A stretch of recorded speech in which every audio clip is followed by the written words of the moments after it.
Bismillahirrahmanirrahim. Assalamualaikum warahmatullahi wabarakatuh. Selamat pagi anak-anakku yang saleh dan soleha. Apa kabarnya hari ini? Semoga kalian semua diberikan kesehatan dan keberkahan oleh Allah Subhanahu wa Ta'ala, serta dijauhkan dari wabah virus yang sedang melanda di dunia ini. Amin amin ya rabbal alamin. Baiklah anak-anak, hari ini kita akan mempelajari materi pertama di kelas 8. Materi apa itu? Yaitu adalah materi teks berita. Oke, sebelum kita mulai pelajaran kita pada pagi hari ini, boleh kita berdoa terlebih dahulu agar kita mendapatkan barokah, ilmu yang barokah dari Allah Subhanahu wa Ta'ala. Ridho, silakan dipimpin doanya. Amin amin ya rabbal alamin. Oke, baiklah anak-anak, sebelum kita mengetahui apa itu teks berita, ada baiknya kita ketahui dahulu tujuan pembelajaran kita pada hari ini. Tujuan pembelajarannya adalah KD 3.1. Silakan dibaca.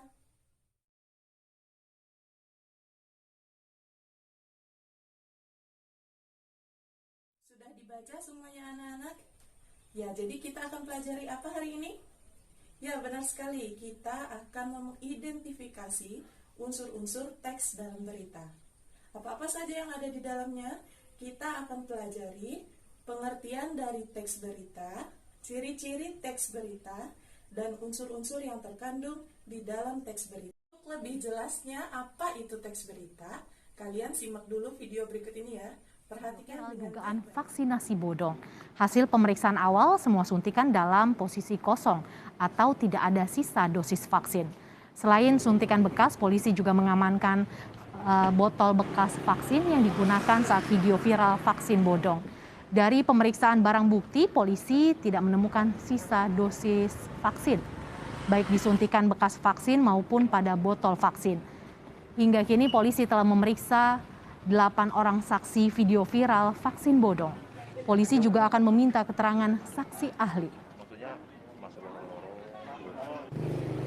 Sebenarnya yang dilakukan oleh Saudari M, salah satu perawat nakes di Puskesmas itu berdasarkan keterangan yang bersangkutan, keterangan saksi nakes yang lain, keterangan kita hasil koordinasi dengan ahli dan juga BB yang sudah kita amankan, yaitu sekitar 600 suntikan sepet yang posisinya sudah tersuntik kosong, kemudian 2 box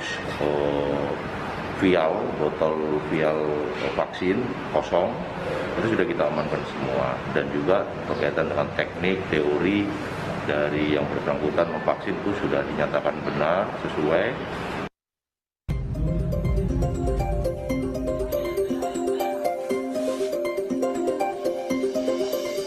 Sebuah video yang merekam warga sedang melakukan vaksinasi viral di media sosial.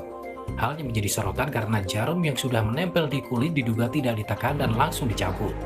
Video ini diambil di Puskesmas Wadas, Teluk Jambe Timur, Karawang, Jawa Barat.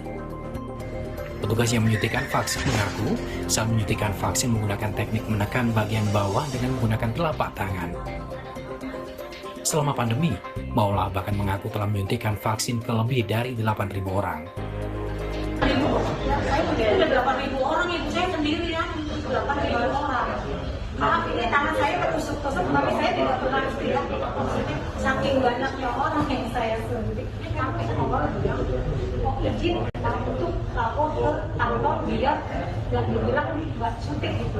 Oh silakan, ya. Saya nggak tahu, dikirakan. Nah itu yang bikin saya, berarti kan itu sama saya udah jelek sekali. Namun untuk memastikan apakah vaksin sudah disuntikan atau tidak, Bupati Karawang yang mendatangi puskesmas dan peserta vaksin akan mengambil sampel darah untuk dilakukan uji laboratorium. Kita akan mengambil sampel darah, akan dites bahwa untuk mengetahui antibodi sudah terbentuk. Artinya pasti ada perbedaan, mana yang belum vaksin, mana selesai, itu pasti ada perbedaan. Saya secara kajian akademiknya, secara ilmu kajiannya saya tidak tahu secara pasti, tapi pasti nanti Prodia, mohon kita bekerja dengan Prodia, nanti ini akan memeriksa 5 sama IP. Ya. Polisi tengah menyelidiki soal vaksinasi janggal di Karawang yang belakangan videonya viral di media sosial. Selain menunggu hasil sampel darah peserta vaksin, sejumlah saksi juga diperiksa untuk mendalami kasus ini. Ya, sekarang Ibu mau membuat kelompok diskusi. Ibu akan membaginya sesuai absen kalian, biar kalian gampang mudah untuk menentukan siapa-siapa saja dalam satu kelompoknya. Karena kalian dalam satu kelas berjumlah 21 orang, jadi Ibu akan membagikannya menjadi 4 kelompok. Kelompok 1 dari nomor urut absen 1 sampai 5 dan seterusnya ya. Masing-masing kelompok akan mendiskusikan beberapa hal yang harus diidentifikasi. Hal-hal yang harus diidentifikasi adalah sebagai berikut. Silakan dibaca.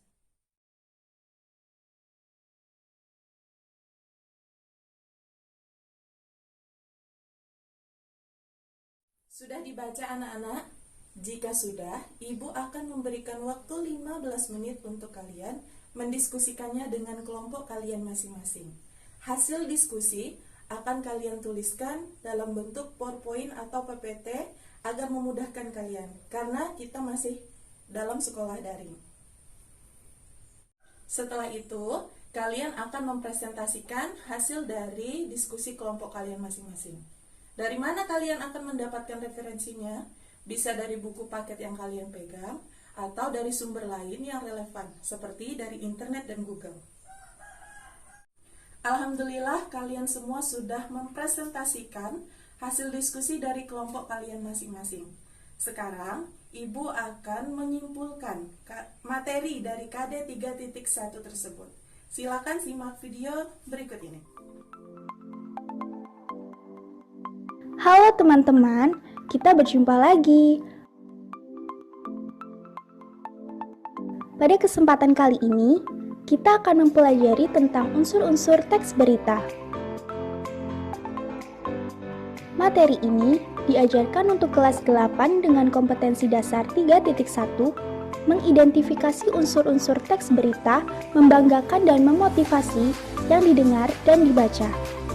Sebelum masuk ke materi, kita akan mengenal apa itu teks berita.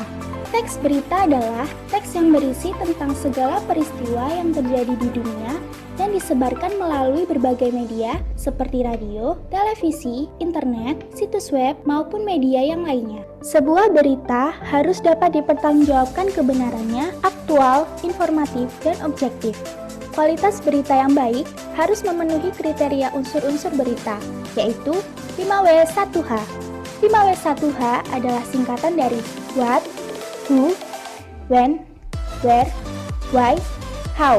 Lalu, apa maksud dari 5W1H? Di video ini, kita akan membahas satu persatu secara rinci. Unsur berita yang pertama adalah what atau apa. Unsur ini menjelaskan mengenai apa peristiwa yang terjadi yang diberitakan. Peristiwa yang diberitakan pun harus sesuai fakta yang benar-benar terjadi tanpa boleh ditambahkan opini atau pendapat. Contohnya, topik sebuah berita yaitu peristiwa banjir menggenangi 5 distrik dan menewaskan 16 orang. Selanjutnya ada unsur who atau siapa. Unsur ini menjelaskan siapa saja yang terlibat dalam peristiwa yang diberitakan. Orang-orang atau pihak yang terlibat dalam berita harus diinformasikan dengan benar agar lebih jelas dan berita dapat dipahami. Contohnya, yang terlibat dalam sebuah peristiwa yaitu warga di 5 distrik di negara bagian Maharashtra. Berikutnya ada unsur when atau kapan. Unsur ini menjelaskan mengenai waktu terjadinya peristiwa yang sedang dibahas dalam berita. Waktu terjadinya peristiwa harus dijelaskan secara jelas sehingga berita mudah dimengerti dan tidak menimbulkan kesalahpahaman. Contohnya, waktu terjadinya peristiwa tersebut, Kamis 8 Agustus 2019. Unsur berita selanjutnya adalah where atau di mana. Unsur ini menjelaskan tempat terjadinya peristiwa di dalam berita tersebut. Hal ini penting agar pemirsa tahu lokasi terjadinya peristiwa dan tidak salah dalam memastikan informasi yang diberikan. Contohnya, tempat kejadian peristiwa tersebut adalah 5 distrik di negara bagian Maharashtra, India Barat. Selain itu, juga ada unsur why atau mengapa. Unsur ini menjelaskan alasan kenapa peristiwa di dalam berita itu bisa terjadi. Selain itu, dibahas juga latar belakang dan alasan-alasan yang membuat peristiwa bisa terjadi, sehingga pemirsa bisa tahu informasi lebih detail. Contohnya, penyebab peristiwa tersebut adalah karena sungai meluap akibat kebijakan membuka pintu bendungan yang terisi penuh. Unsur-unsur berita yang terakhir adalah how atau bagaimana. Unsur ini menjelaskan mengenai proses atau kronologis peristiwa di dalam berita. Artinya, diinformasikan juga runtutan kejadian dalam berita serta detail-detail lain dalam peristiwa sehingga informasi bisa tersaji dengan utuh dan lengkap. Contohnya, kronologi peristiwa tersebut adalah hujan lebat dan banjir mengakibatkan 16 orang tewas dan 140.000 orang mengungsi akibat kebijakan membuka Atas pintu. perhatiannya hari ini anak-anak, semoga ilmu yang kita peroleh hari ini mendapatkan barokah dari Allah Subhanahu wa Ta'ala. Amin. Sampai ketemu lagi ya minggu depan dengan materi menelaah struktur dan kaidah kebahasaan teks berita. Sampai jumpa. Assalamualaikum warahmatullahi wabarakatuh.